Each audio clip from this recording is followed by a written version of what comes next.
Hello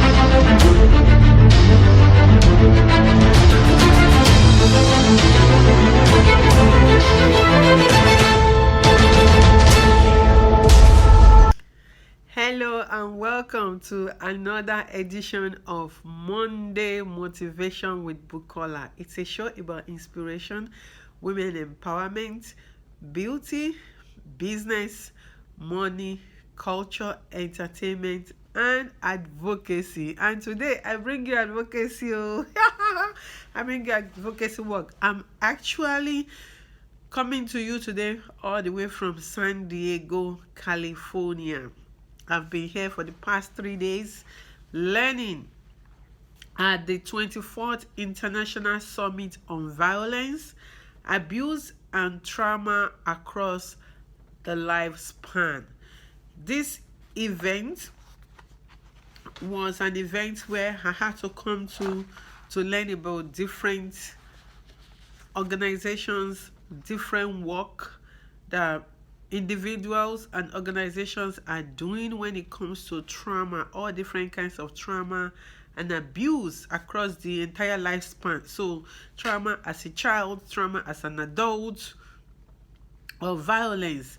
And you know what, the plenary yesterday, because today, okay, as at the time I'm recording this, so the plenary featured, you know, a really great speaker, Elizabeth Peterson from South Africa. And then also there was the US veteran J.R. Martinez, who was also featured. So I was able to film J.R. Martinez, not all his speech, but I was able to film some of his speech to hear his personal experience on violence, you know, violence from childhood where his own mother was abused and he felt like he was the protector. He had to protect his own mom. And when it comes to violence, especially when we have kids, that is usually what happens. The kids become the protector. The kids just assume this responsibility to try to protect their own parents. Either is the mom or is the dad. And mind you, abuse can happen to anybody, either a man or a woman. As much as men are abusive, there are also women who are abusive. And I experienced that when I was young myself, working at a school where one of the kids came to school, and I didn't even know that that was what it was called, but I just knew that that was really wrong, that, you know, the mom will be beating the dad. This girl was a happy girl, but she came to school this day and said, you know, my mom, because we're like, what's going on? She know yourself today. And then she said, my mom beat my dad. That was hard for me to take in. I couldn't believe it, like, really? A woman will beat the man? But yes, it does happen. Sometimes the woman will be the man. Sometimes the man will be the one abusing the woman. So in Gerald Martinez's case, it was his mom who was being abused. And he shared that personal story. And then went on to, you know, the military, talking about the military and the experiences of trauma in the military. I was able to sit into one of the classes yesterday where it was about sexual abuse in the military. Whoa. You know, I've been privileged to learn a little bit about that before, and yesterday helped me to learn a little bit more about the military, and most especially the services they have available for the military. So I think it's out there that, oh, if you're no longer in the military, you will not be able to get care.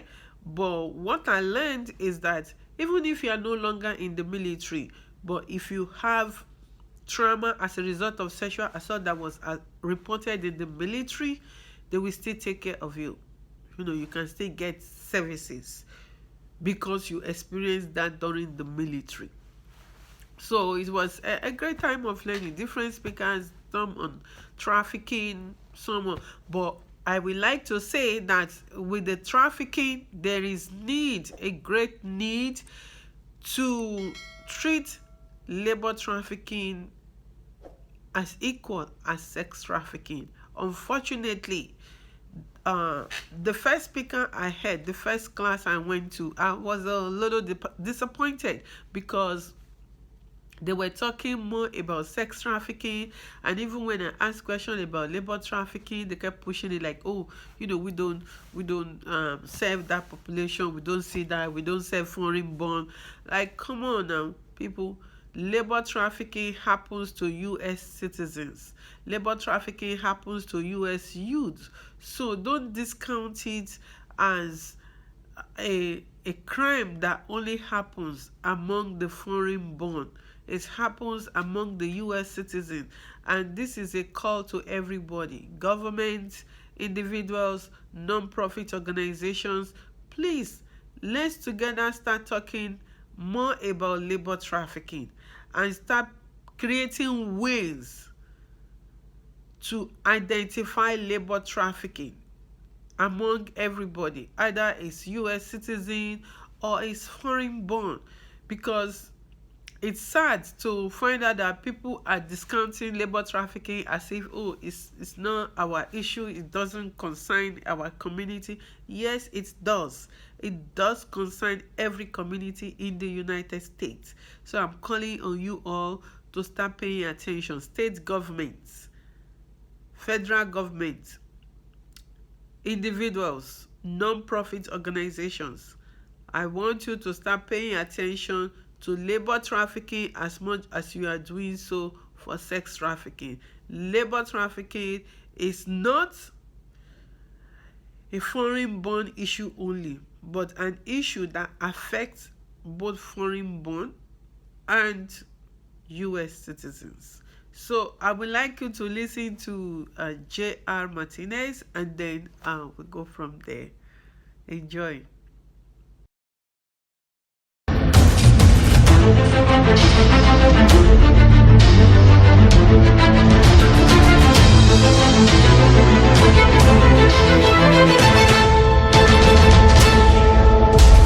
I like to kind of think of, me as a speaker and having the opportunity to travel the world, like Elizabeth said, it's a blessing that we get this opportunity. And I like to think of it as like blind dating, right? Like, it's like, you never really know what you're going to get until the actual moment when you show up. You don't know what you're getting in me or Elizabeth, and I don't necessarily know what I'm getting in an audience until we're actually in front of one another and we figure out, like, can we do this again? Or is this it, right? And I got in last night, and last night I had the opportunity to meet a few individuals, Gerald, Dave from Minneapolis, Richard as well, from, where were you? Long Beach, that's right. And we chatted, and I learned more about IVAD. I learned about all the incredible work that you guys are doing. Now, mind you, I kind of had in my mind, this is what I wanted to talk about, this is what I wanted to disclose. And yet suddenly, like after this conversation with these individuals last night, and then today talking to Sandy in more detail, and then having an opportunity to step into one of the breakout sessions this morning, I just thought to myself, like, man,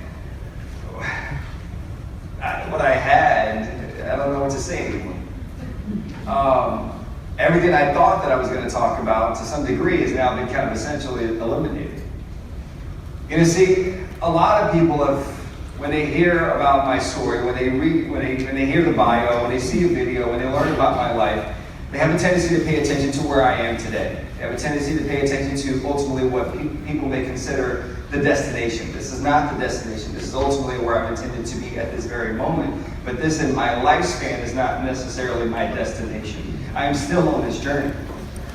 And in order to have arrived to the position that I am right now, today, standing before you, I faced a lot of challenges. And of course, we all are going to go to the place of, think of the challenges he faced and the hardships he faced after his injury in Iraq and returning home. And yes, that was challenging. Yes, that was difficult. But I wasn't born the day that I was injured. I was reborn. I was originally born on June 14, 1983, to a woman from Central America, a small country called El Salvador. My mother came to this country, my mother met my father, they had me. I was born in Shreveport, Louisiana. Yeah, hey, how about that? was born in Shreveport, Louisiana, and when I was 9 months old, my father had a different plan in life, and it didn't include my mother and I, so he left. As you can imagine, I'm sure a lot of you in this room have dealt with individuals that have essentially talked about this and have faced the same hardship. And this, to some degree, has become part of their story, become part of their identity. Of course, I too, like many of them, found myself questioning why, and was seeking that answer for most of my childhood, most of my adulthood. My mother, trying to find a positive role model for me, a male role model. Also, at the same time, trying to find a lifelong partner for herself. Unfortunately, fell into some really bad relationships. Really bad relationships to the point where those individuals became abusive. You know, I have a 7-year-old daughter, a young father, and I can't help but think of the last few years when she's now started to go to school, and in school now they do these drills, and she comes home and she talks about these drills that they worked on today, and you know, and it's a fire drill, or you know, and it's all these different types of drills, you know, and a lockdown, and I can't help but when I look at her and I look in her eyes and I just kind of see this innocence, I can't help but think of my own childhood when I was her age. And yet the drills that I had to learn and had to kind of take part in were not only the ones that I learned at school, but also the ones that when he decided to become abusive, when he decided to become violent, this was what my role and my job was. Is to grab the phone, was to go to a certain part of the house, was to stay there, dial those 3 numbers that we all know very well by heart, and wait. Like, how do you see a woman, a person that you love so much, and who you look at as someone who is incredibly strong, yet in that moment is incredibly weak? I remember at the age of 9 years old, finally confronting this man who I actually looked at because he had been in our life for a period of time, and looking at him as, to me, a father. And I said, "Stop doing this. Why are you hitting her?" And he turned around and hit me. Then he put both of us in the car, and he drove in the middle of the night and into the middle of nowhere, and he said that he was going to kill the both of us.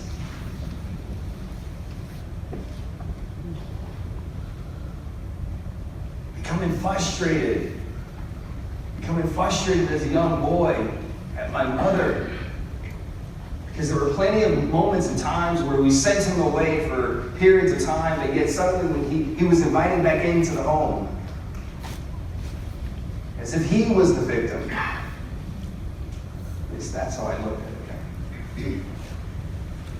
It's frustrating. I dealt with that. Well, I didn't deal with that. I faced that. That was my identity. That was my reality.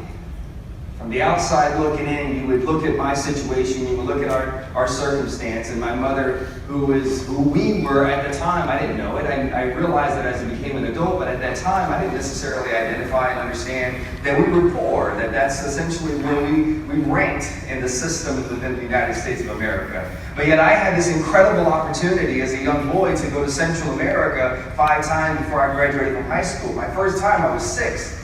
And I remember going to El Salvador for the first time and meeting all of my family members, because everybody still lived in El Salvador.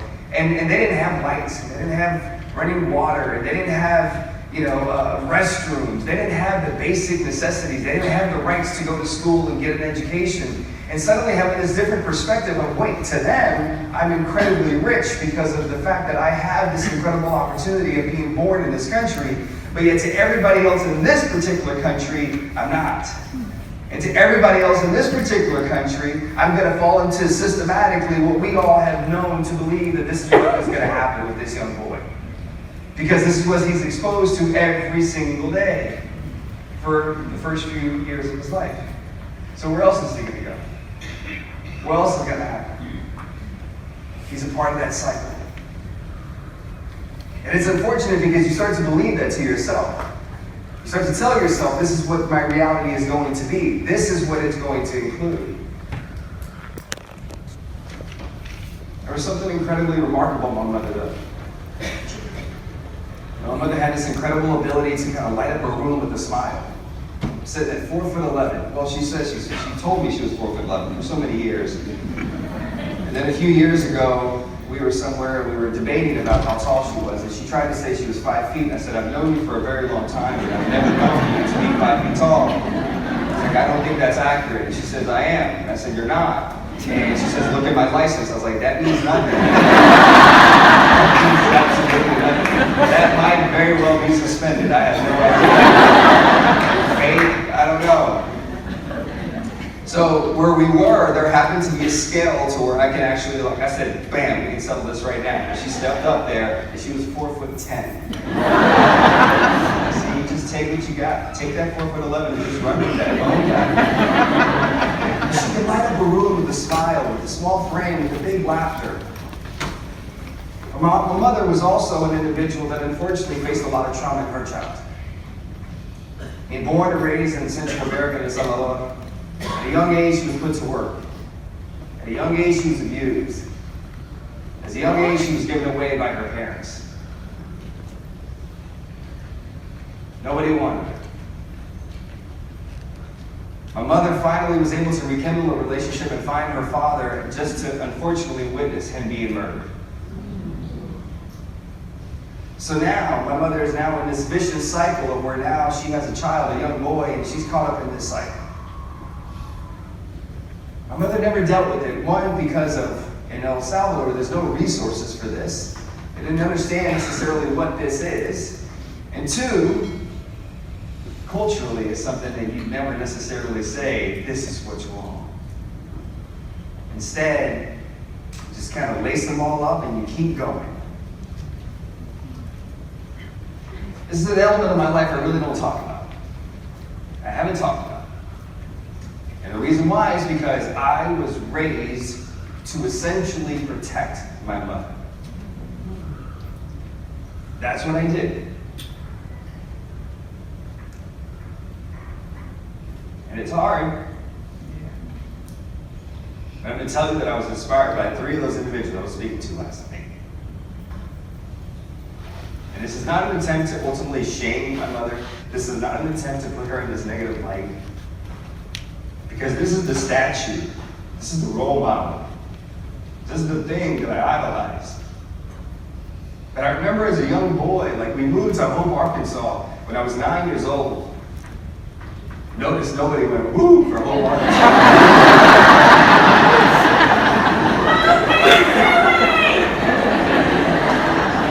That person left.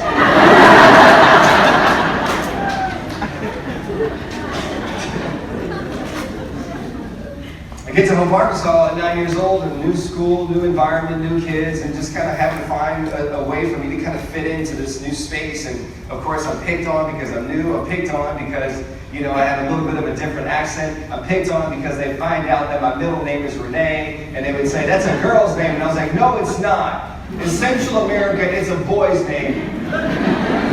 Where? They were like, it's a girl's name. And I was like, no, it only has one E. That's the boy's way of spelling it. These kids barely knew how to spell their own damn name.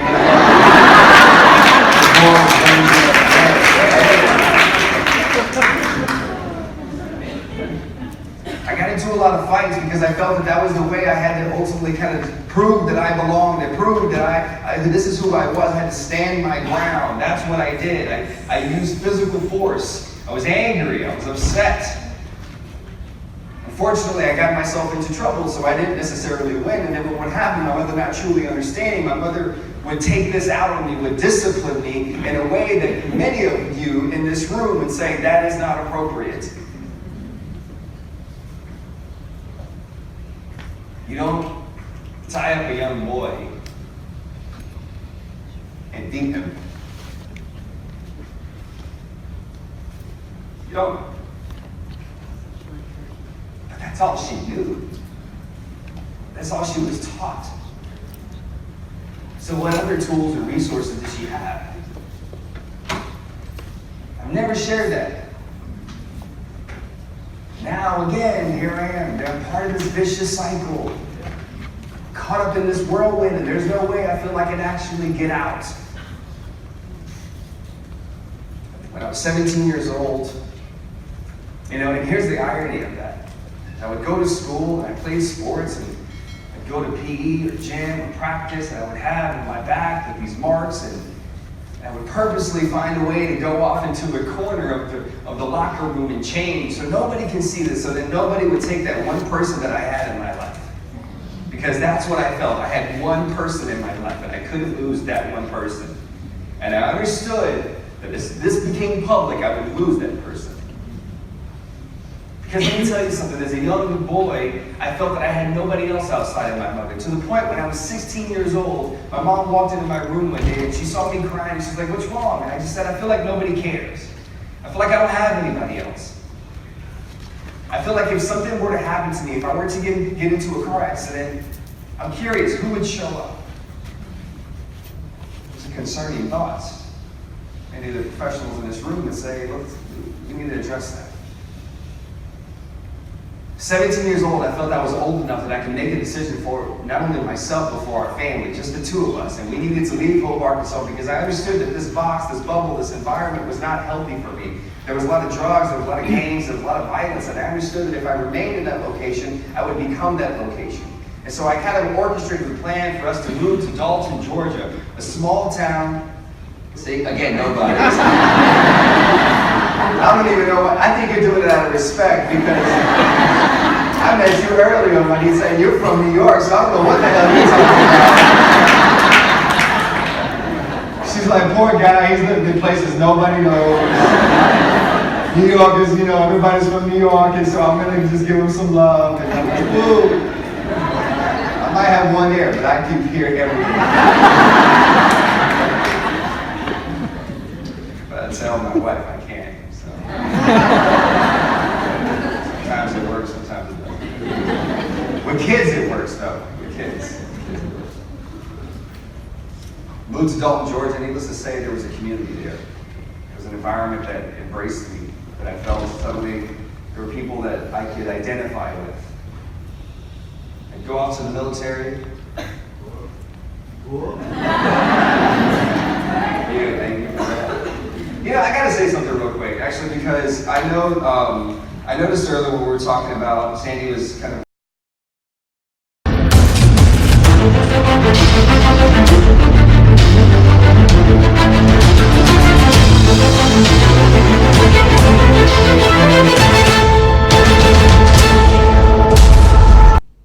Wow, how was that? What did you learn from his speech?